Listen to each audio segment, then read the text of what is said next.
Hello aspirants. मेरा नाम रोशन प्रजापत है और मैं भीलवाड़ा राजस्थान का रहने वाला हूँ। मैंने आज 10 फरवरी को अपना यूपीएससी सिविल सर्विस एग्ज़ामिनेशन का इंटरव्यू दिया है और मैं चाहता हूँ कि जो भी मैंने वहाँ से एक्सपीरियंस लिया है वो मैं आपके साथ शेयर कर सकूँ। तो उससे पहले मैं कुछ बातें आपको बता देता हूँ जो मेरे डेफ में मेंशन थी। मेरे डेफ के जो कीवर्ड्स हैं वो एनजीओ, हॉकी, मम्मी पापा का जो ऑक्यूपेशन है वो मैकेनिक और लेबर, तो वो मैंने मेंशन किया था। इसके अलावा जो ग्रेजुएशन है वो आईआईटी धनबाद इलेक्ट्रिकल इंजीनियरिंग।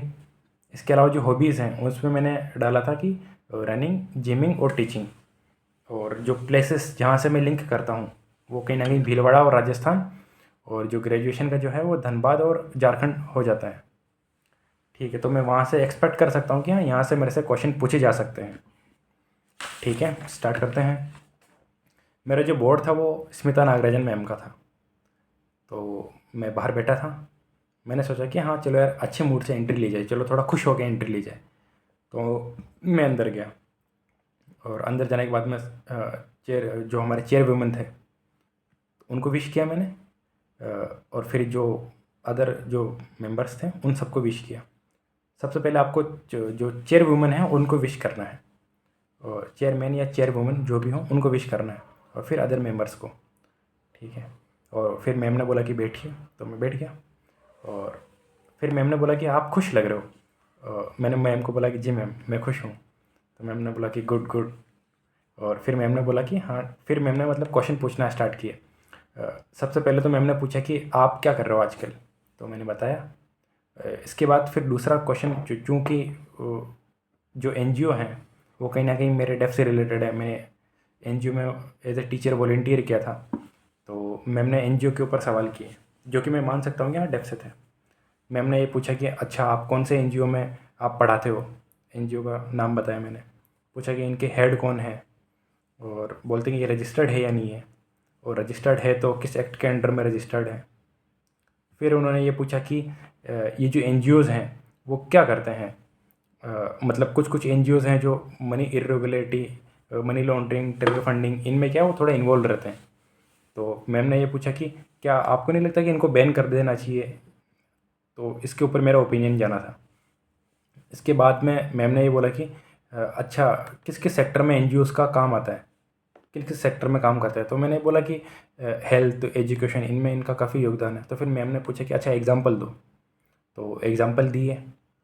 हाँ। और फिर मैम ने ये बोला कि अच्छा आपका जो एनजीओ है वो रजिस्टर्ड है, क्या उसकी ऑडिटिंग होती है, और ऑडिटिंग होती है तो कैसे ऑडिटिंग होती है, और ट्रांसपेरेंसी से संबंधित क्या क्या मेजर्स वो लेते हैं।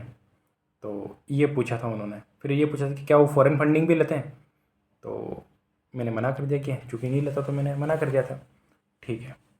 और फिर मैम ने बोला ठीक है, और मैंने मैम को थैंक यू बोला।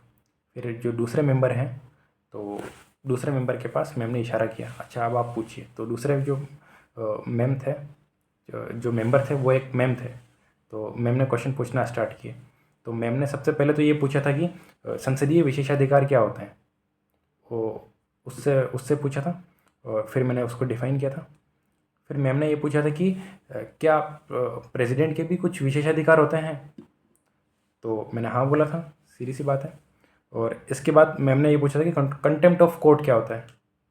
तो इससे रिलेटेड फिर मैंने बाद में हमारा डिस्कशन चलता रहा। कंटेम्प्ट ऑफ कोर्ट को डिफ़ाइन किया, फिर सिविल कंटेम्प्ट क्या होता है, क्रिमिनल कंटेम्प्ट क्या होता है, इसके बारे में बताया। और फिर यहीं से चला था। फिर आगे फिर मैम ने पूछा था कि जो राइट टू स्लीप है वो आपके हिसाब से क्या है, फंडामेंटल राइट है या नहीं है। तो बता दिया। इसके अलावा तो सेकंड मेंबर ने मेरे से ये 5-6 क्वेश्चन ही पूछे थे। मतलब हर मेंबर करीब 5-6 क्वेश्चन ही पूछते हैं, और उसमें वो जानते हैं कि हाँ आपका ओपिनियन क्या है मेनली। और फिर जो मेंबर 3 थे, तो उन्होंने मुझसे ये पूछा था कि ऐसी कौन सी रिवर है जो नॉर्थ ईस्ट के सेक्टर एक क्षेत्र से आती है और फिर नॉर्थ ईस्ट में एंटर होती हैं और फिर दूसरे कंट्री में निकल जाती है। तो इसका आंसर ब्रह्मपुत्र है। तो ये पूछा था। और फिर ये पूछा था कि ब्रह्मपुत्र को चीन में किस नाम से जानते हैं। फिर उसके अलावा जो उनका तीसरा क्वेश्चन था वो ये था कि हम हम आपत्ति क्यों क्यों जता रहे चीन से, इससे इससे संबंधित, ब्रह्मपुत्र से संबंधित। ये पूछा था। फिर पूछा कि बांग्लादेश के साथ क्या डिस्प्यूट है, तो इस पे चला था। तो यानी कि जो मेंबर 3 थे, तो उन्होंने मेरे से जो नॉर्थ ईस्ट सेक्टर है और वहाँ का जो ब्रह्मपुत्र से रिलेटेड इश्यूज़ हैं उनके ऊपर क्वेश्चन और ओपिनियन जाने थे, तो वो मैंने बता दिए थे। मेंबर 4 हैं, उन्होंने मुझसे मैथ से रिलेटेड सवाल पूछे थे। मैथ से रिलेटेड सबसे पहले उन्होंने एक तो ये पूछा था कि जीरो की खोज किसने की, तो इससे रिलेटेड जो भी थियरीज़ हैं वो मैंने सर को दिए थे, बताए थे, जो भी एविडेंसेस हैं वो दिए थे। और दूसरा उन्होंने ये पूछा था कि जो हमारे इंडियन जो नंबर सिस्टम है वो 100 के मल्टीपल्स में है, जैसे कि लाख है, और लाख को अगर 100 से मल्टीप्लाई कर दोगे तो करोड़ बनेगा। तो ऐसे उन्होंने एक्सप्लेन किया था। तो आप ये बताओ कि इसके आगे क्या आता है, मतलब करोड़ के आगे क्या आता है। मतलब यानी उनका कहने का मतलब था कि आप जवाब दो कि हाँ 100 करोड़ को क्या कहते हैं, और फिर 100 करोड़ को जो कहते हैं उसको अगर हम और 100 से मल्टीप्लाई कर देंगे तो वो क्या, उसको क्या कहते हैं। तो उसका जवाब मैंने दे दिया था। और फिर सर ने जो हमारा इंडियन नंबर सिस्टम है और फॉरेन नंबर सिस्टम है उनको कंपेयर कराया था कि हम फॉरेन में तो जैसे कि kilo, million, billion, trillion use लेते हैं, और जबकि इंडिया में हम 100 के मल्टीपल में हम यूज़ में लेते हैं। तो ऐसा क्यों है। तो इसका मुझे जवाब नहीं पता था, तो मैंने सीरियसली उनको मना कर दिया, क्लियर मना कर दिया। मैंने सोचा कि यार वाइल्ड गेस नहीं करना है, तो ठीक है। तो उन्होंने बोला ठीक है।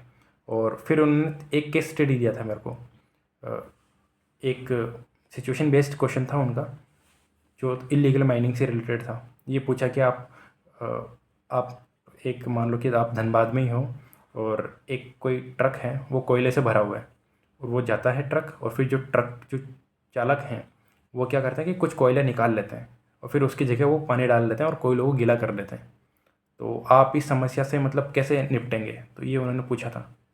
तो मतलब मैंने दे दिया था इसका जवाब। इतना सेटिस्फाइड तो नहीं किया लेकिन दे दिया था। हाँ, तो फिर मेंबर 4 ने मुझसे मोर और लेस यही पूछे थे। और जो मेंबर 5 है उन्होंने मुझसे 2 या 3 क्वेश्चन पूछे होंगे। तो उन्होंने मुझसे ये पूछा कि आप ये बताओ कि जैसे कि जो अभी रिसेंट कंट्रोवर्सीज चल रही हैं, पठान मूवी में जो उनका गाना है बेशरम, क्या आप उससे अवेयर हो। तो उसका जवाब मैंने दे दिया था। और इसके अलावा उन्होंने ये पूछा था कि कुछ वेब सीरीज़ हैं, कुछ फिल्म्स हैं, वो क्या करते हैं कि किसी एक पर्टिकुलर रिलीजन को टारगेट करते हैं, तो आप कहाँ तक इससे सहमत हो। हाँ, तो फिर इसके ऊपर ये ओपिनियन बेस्ड सवाल था, तो वो मैंने दे दिया, उसका जवाब दे दिया था। तो यानी कि मोर और लेस इंटरव्यू के जो सारे क्वेश्चन थे वो लगभग इसी फील्ड से थे। तो अब हम ये कह सकते हैं कि मोर और लेस क्वेश्चन तो यही थे, जितना मैं अभी रिकॉल कर पा रहा हूँ। लगभग 80 से 90% क्वेश्चन तो उन्होंने यही पूछे, इन्हीं एरिया से पूछे थे। और भी अगर कुछ आपके डाउट्स होंगे तो वो मेरे को बता देना कमेंट्स में। हाँ, इससे पहले मैं कुछ एक चीज़ शेयर करना चाहता हूँ कि स्पेशली मेरा जो इंटरव्यू हुआ है उसकी जो की फाइंडिंग्स है वो मैं आपके साथ शेयर करता हूँ। सबसे पहले की फाइंडिंग्स है कि डेफ के भरोसे इतना नहीं रहना है। ये नहीं कि हाँ आपने डेफ प्रिपेयर कर लिया और मतलब सब कुछ प्रिपेयर हो गया, नहीं। इंटरव्यू सीधी सी बात है, इंटरव्यू पर्सनैलिटी टेस्ट है, लेकिन पर्सनैलिटी का एक पार्ट कहीं ना कहीं नॉलेज भी होता है। तो हमको नॉलेज के स्तर पे और पर्सनैलिटी के स्तर पे, दोनों के स्तर पे काम करना है। तो नॉलेज के स्तर पे आप सिर्फ डेफ के भरोसे नहीं रहेंगे, मतलब इसको ओनली सोर्स नहीं मानना है ना।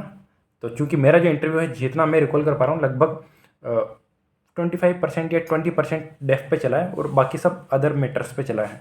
अदर जो भी करंट में इश्यूज़ चल रहे हैं उनके आसपास चला है, करंट या कंटेम्प्रेरी इश्यूज़। और दूसरा ये मैं सजेशन देना चाहूँगा कि जो करंट अफेयर है ना उसके रेगुलर नोट्स बनाते रहें। जैसे कि आपका इंटरव्यू जब भी हो, कोशिश करो कि 3 हफ्ते पहले से आप जो शॉर्ट नोट्स हैं ऐसा कुछ बनाते रहो, जिससे आपको क्विक रिवीजन हो जाए कि हाँ यार इस दिन ये न्यूज़ थी और ये इंपॉर्टेंट न्यूज़ है, तो ये आप बना सकते हो।